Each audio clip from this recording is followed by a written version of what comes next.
وَلِلَّهِ الْأَسْمَاءُ الْحُسْنَى فَادْعُوهُ بِهَا۔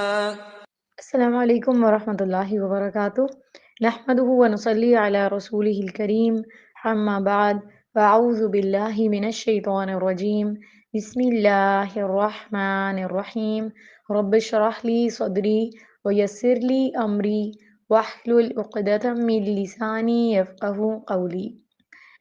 اللہ سبحانہ و تعالیٰ کے پیارے نام۔ آج ہم انشاءاللہ اللہ سبحانہ و تعالیٰ کے خوبصورت ناموں میں سے السلام کے بارے میں بات کریں گے۔ السلام، سراسر سلامتی۔ اللہ سبحانہ و تعالیٰ خود اپنی ذات میں، اپنے افعال میں، اپنی صفات میں سلامت ہے، اسی طرح وہ دوسروں کو بھی سلامتی دینے والا ہے۔ اللہ سبحانہ و تعالیٰ کا فضل ہر چیز پر چھایا ہوا ہے، اسی لیے وہ اپنے بندوں کو باوجود ان کی نافرمانیوں کے انہیں سلامتی دیے ہوئے ہے، عافیت میں رکھے ہوئے ہے، اور خاص طور پر اپنے مومن بندوں کو آخرت میں وہ اپنے عذاب اور اپنی سزا سے محفوظ رکھے گا۔ السلام کا لفظ ایک بہت وسیع لفظ ہے، اس کے اندر کئی معنی پائے جاتے ہیں۔ یہ لفظ خلاصے اور نجات کے معنوں میں بھی استعمال ہوتا ہے۔ جنت کو دارالسلام اسی لیے کہا جاتا ہے کہ وہاں ہر طرح کی مشکلات، تکلیفیں، بڑھاپا، بیماری اور پریشانی اور غم سے نجات ہوگی اور انسان خلاصی پا جائے گا۔ اس لفظ کا ایک اور معنی خالص تحفہ بھی ہے، یعنی سلامتی کا ایک معنی خالص تحفہ بھی ہے، ایسا تحفہ جو باطل کی برائی اور نیت کی خباثت سے پاک اور خالص ہو۔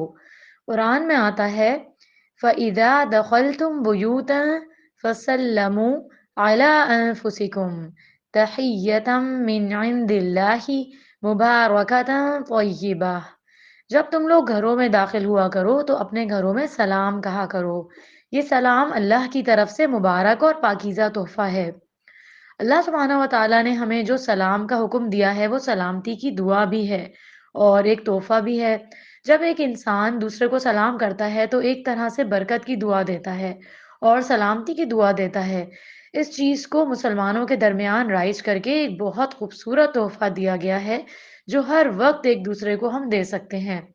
اللہ سبحانہ و تعالیٰ نے ہم سب پر کس قدر مہربانی کی ہے اور ہمیں ایک ایسا کلمہ سکھا دیا ہے، یعنی سلام کا، جو خود ایک تحفہ ہے۔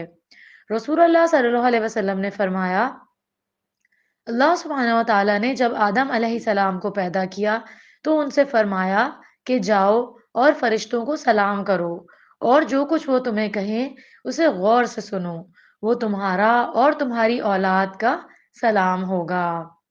آدم علیہ السلام فرشتوں کے پاس گئے اور انہوں نے کہا السلام علیکم، جواب میں کہا السلام علیکم ورحمۃ اللہ، انہوں نے لفظ رحمت اللہ کا اضافہ کر لیا۔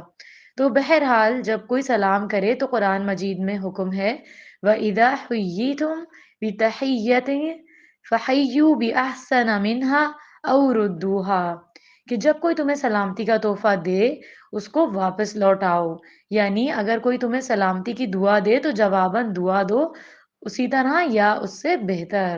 اس لیے جو قوم، جو گھرانہ، جو افراد باہم سلام کو رواج دیتے ہیں، عام کرتے ہیں، ان کے درمیان باہم محبت ہوتی ہے، اللہ سبحانہ و تعالیٰ کی طرف سے سلامتی اترتی ہے۔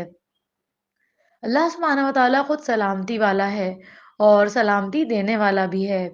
رسول اللہ صلی اللہ علیہ وسلم ہر نماز کے بعد 3 بار استغفار کرتے، استغفر اللہ، استغفر اللہ، استغفر اللہ، پھر اس کے بعد یہ دعا پڑھا کرتے اللہم انت السلام ومنک السلام تبارکت یا ذا الجلال والاکرام۔ اے اللہ، تو ہی سلامتی والا ہے اور تیری ہی طرف سے سلامتی ملتی ہے، تو بڑا برکت والا ہے، اے جلال اور بزرگی والے۔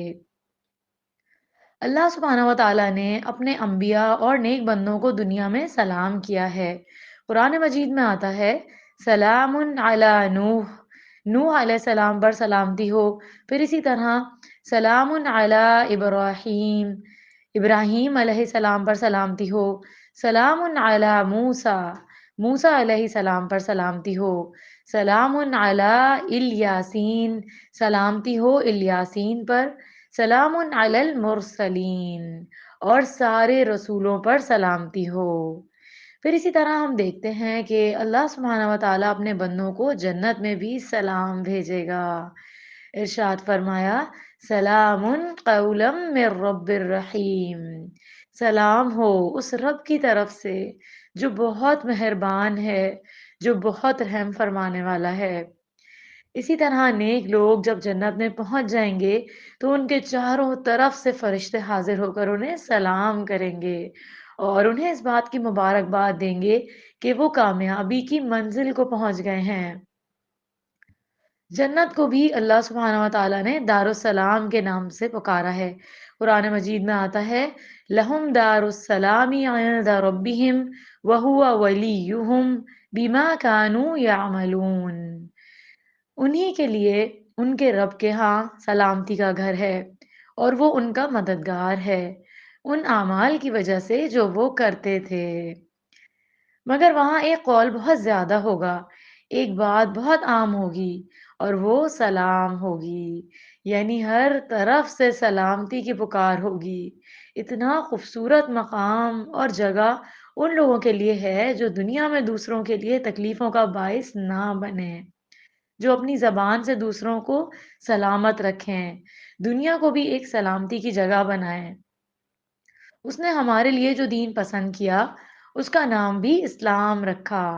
جو شخص اسلام قبول کر لیتا ہے وہ سلامتی میں آ جاتا ہے، اللہ کی رحمت میں آ جاتا ہے۔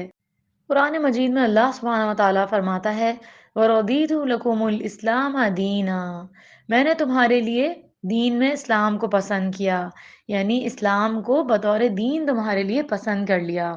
پھر اسی طرح ایک اور جگہ پر فرمایا، قَدْ جَاءَكُم مِّنَ اللَّهِ نُورٌ وَكِتَابٌ مُّبِينٌ يَهْدِي بِهِ اللَّهُ مَنِ اتَّبَعَ رِضْوَانَهُ سُبُلَ السَّلَامِ وَيُخْرِجُهُم مِّنَ الظُّلُمَاتِ إِلَى النُّورِ بِإِذْنِهِ وَيَهْدِيهِمْ إِلَىٰ صِرَاطٍ مُّسْتَقِيمٍ۔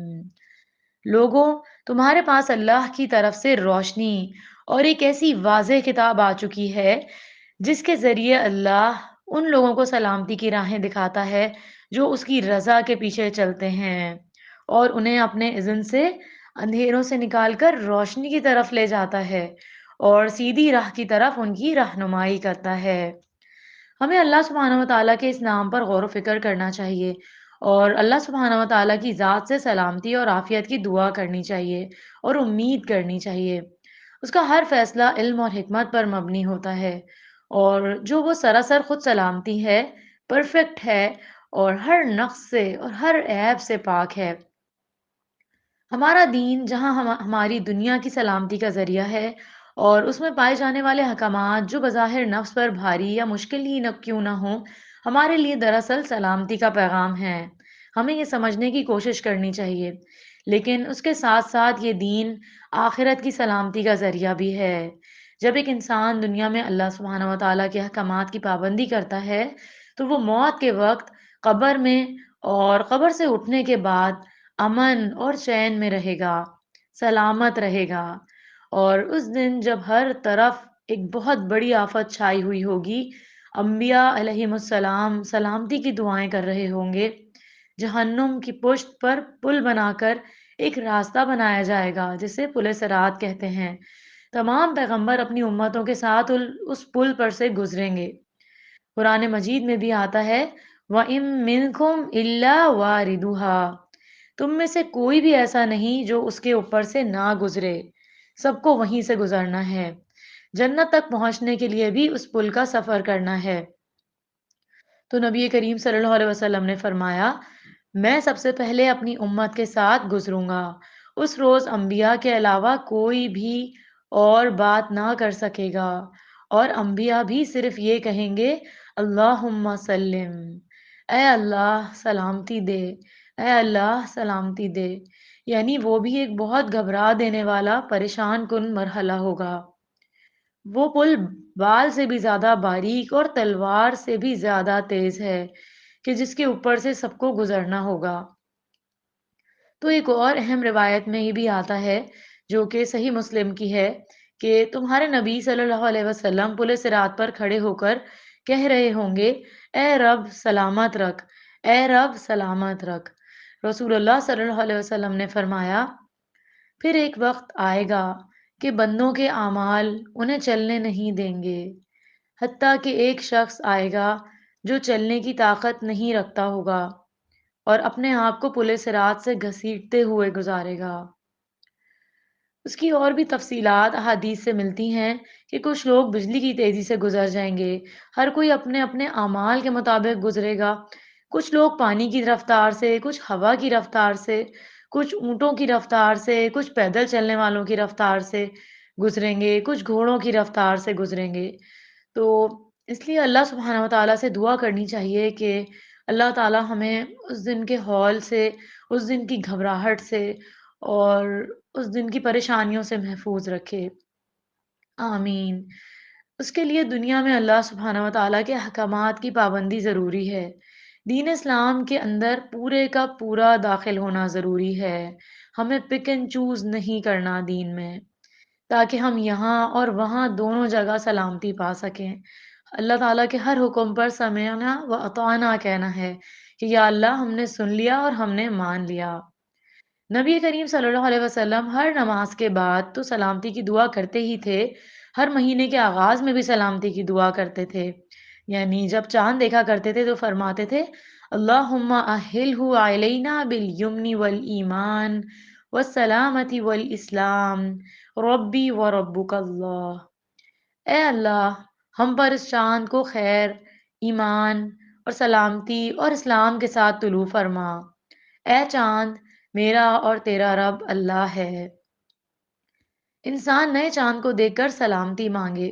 قرآن میں ہمیں حکم دیا گیا ہے کہ رسول اللہ صلی اللہ علیہ وسلم پر سلام بھیجیں اور درود بھیجیں، تو ہم نماز کی حالت میں بھی سلامتی کی دعا کر رہے ہوتے ہیں۔ التحیات للہ والصلوات والطیبات السلام علیک ایہا النبی ورحمۃ اللہ وبرکاتہ، السلام علینا وعلی عباد اللہ الصالحین، اشہد ان لا الہ الا اللہ واشہد ان محمدا عبدہ ورسولہ۔ ترجمہ: تمام زبانی، بدنی اور مالی عبادات اللہ سبحانہ و تعالیٰ کے لیے ہیں۔ اے نبی، آپ صلی اللہ علیہ وسلم پر اللہ تعالیٰ کی جانب سے سلامتی، رحمتیں اور برکتیں نازل ہوں۔ ہم پر اور اللہ تعالیٰ کے تمام نیک بندوں پر سلامتی نازل ہو۔ میں گواہی دیتی ہوں کہ اللہ کے سوا کوئی معبود برحق نہیں ہے، اور میں یہ بھی گواہی دیتی ہوں کہ محمد صلی اللہ علیہ وآلہ وسلم اللہ سبحانہ و تعالیٰ کے بندے اور رسول ہیں۔ اللہ سبحانہ و تعالیٰ کے اس نام پر ایمان لانے کا اثر یہ ہے کہ ایک مسلمان اپنی ذات سے کسی کو تکلیف نہیں دیتا اور اپنے ہاتھ اور زبان کو روک لیتا ہے، اپنے گھر والوں کو تکلیف دینے سے، اپنے پڑوسیوں کو، اپنے رشتہ داروں کو اور تمام انسانوں کو۔ اور یہی ایک مسلمان کی پہچان ہے، آئیڈینٹی ہے۔ رسول اللہ صلی اللہ علیہ وسلم نے یہ بھی فرمایا، اللہ کی قسم وہ ایمان والا نہیں، اللہ کی قسم وہ ایمان والا نہیں، اللہ کی قسم وہ ایمان والا نہیں۔ عرض کیا گیا، یا رسول اللہ صلی اللہ علیہ وسلم، کون ایمان والا نہیں؟ فرمایا، وہ شخص جس کے شر سے اس کے پڑوسی محفوظ نہ ہوں۔ تو آپ سوچئے کہ اگر کوئی شخص کسی کے لیے سلامتی کا ماحول نہیں پیدا کرتا تو وہ خود کیسے سلامت ہو سکتا ہے؟ لہٰذا بہت ضروری ہے کہ ہم اپنے آپ کو اس قابل بنائیں، اس چیز کے اہل بنائیں، ان اعمال کے ذریعے جو سلامتی کو دعوت دیتے ہیں۔ اللہ سبحانہ و تعالیٰ کا یہ نام اور صفت ہم سے تقاضا کرتی ہے کہ ہم سلام کو عام کریں اور باہم ایک دوسرے کو کثرت سے سلام کریں۔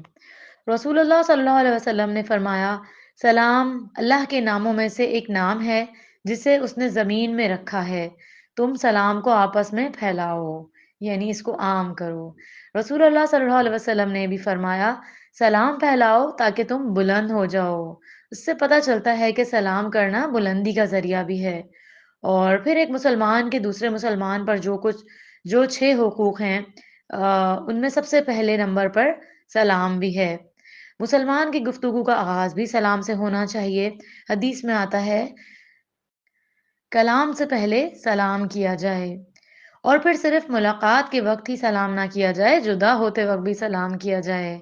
اسی طرح صرف سلام علیکم بھی کہا جا سکتا ہے، اور السلام علیکم کے ساتھ السلام علیکم ورحمۃ اللہ وبرکاتہ بھی، جو اس میں جو مزید دعاؤں کا اضافہ کرتا ہے اس کا اجر اور بھی زیادہ بڑھ جاتا ہے۔ پھر جو شخص سلام میں پہل کرتا ہے وہ دراصل اللہ کی قربت تلاش کر رہا ہوتا ہے۔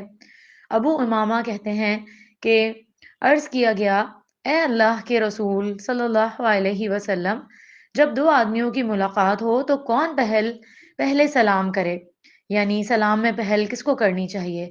آپ نے فرمایا جو ان دونوں میں سے اللہ کے نزدیک زیادہ ہوگا وہ سلام میں پہل کرے گا۔ یعنی جو سلام کرنے میں پہل کر جاتا ہے وہ دراصل اس بات کی علامت ہے کہ وہ اللہ کے قریب ہے۔ سبحان اللہ۔ حضرت ابو ہریرہ کہتے ہیں کہ ایک شخص رسول اللہ صلی اللہ علیہ وسلم کے پاس آیا۔ آپ اس وقت ایک مجلس میں تشریف رکھے ہوئے تھے۔ اس شخص نے کہا السلام علیکم، آپ نے فرمایا 10۔ دوسرا آیا، اس نے کہا السلام علیکم ورحمۃ اللہ، آپ نے فرمایا 20۔ تیسرا آیا، اس نے کہا السلام علیکم ورحمۃ اللہ وبرکاتہ، آپ نے فرمایا 30۔ یعنی پہلے کو 10، دوسرے کو 20 اور تیسرے کو 30 نیکیاں ملیں گی۔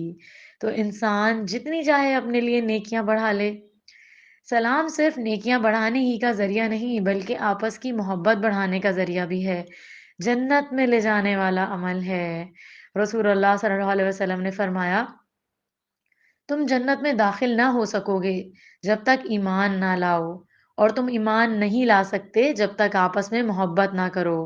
اور پھر یہ کہ صرف بڑوں کو ہی نہیں، صرف اپنے جیسوں کو ہی نہیں بلکہ بچوں کو بھی سلام کرنا چاہیے۔ حضرت انس رضی اللہ تعالیٰ عنہ کہتے ہیں کہ رسول اللہ صلی اللہ علیہ وسلم بچوں کے پاس سے گزرے تو آپ نے ان کو سلام کیا۔ پھر اسی طرح گھر والوں کو بھی سلام کرنا چاہیے۔